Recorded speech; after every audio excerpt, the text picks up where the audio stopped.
So today I'm going to check the fuel pressure. I think it's good practice to check the fuel pressure at least once a year, just to be on the safe side. These engines are over 50 years old now, and the membrane in the fuel pressure regulator may be not as strong as it was when it was new, so that can affect the fuel pressure. So once a year, and although it's been a day or two since I've driven the car the last time, there may still be pressure left in the system.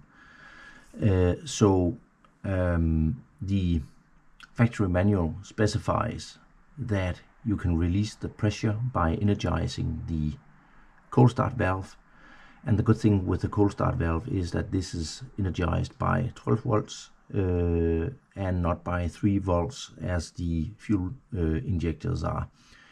So I've made a little device that I'll hook up where I connect this to the battery, and the manual specifies that you energize this for around 15 seconds to empty the pressure in the system, and then that residual pressure will go into the intake manifold, and that is not a problem. So I'll hook this up and energize it.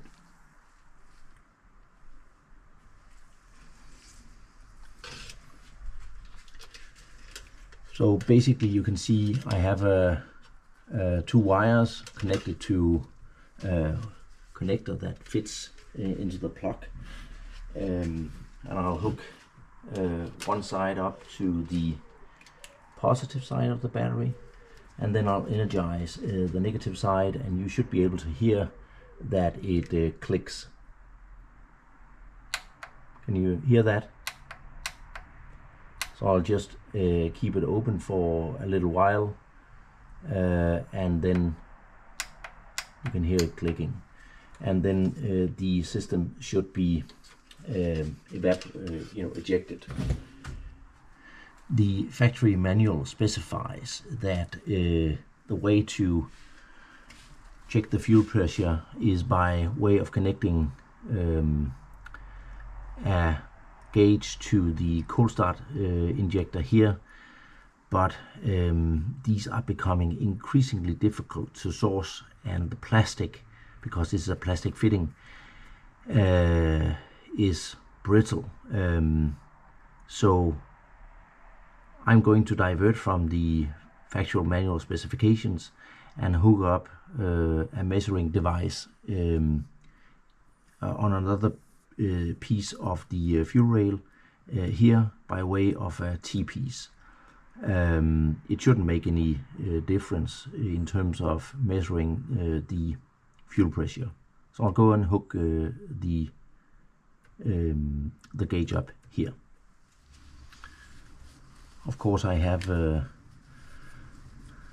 fire extinguisher nearby, and just to be on the safe side I'm going to be putting a rack just here in case there is still a bit left, pressure left in the system.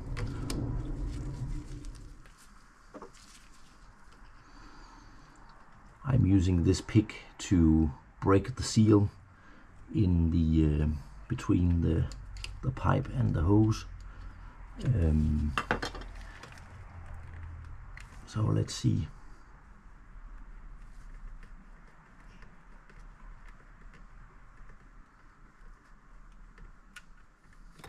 Yeah, basically nothing comes out. A little bit, and that's okay. So I'll go ahead and hook up the gauge. So this is the gauge. It's a liquid-filled gauge here with a catch can and a T-piece.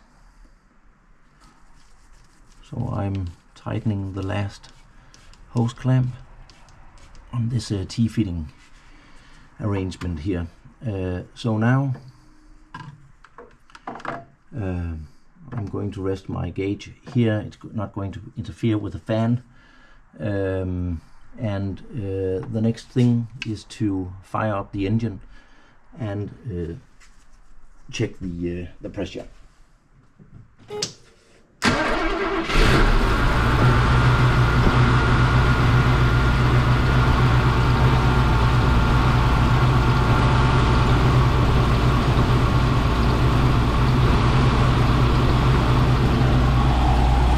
So the pressure is, as you can see here on the gauge, bang on 2 bar, and this is exactly where you want it to be.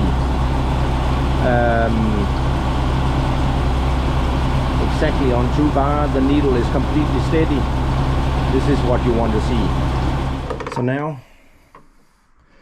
I've turned off the engine, and now the next thing is to check for excessive leak, and it is dropping to 1.8 bar. I'm going to wait about 10 to 15 minutes and then see where the pressure is.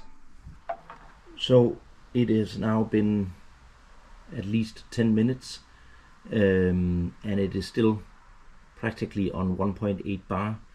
The manual states that after disconnecting the engine it may drop to 1.7 bar, and after 5 minutes it may drop to 1.5 bar. But in essence this is completely okay. It is within spec, so this is fine, job done.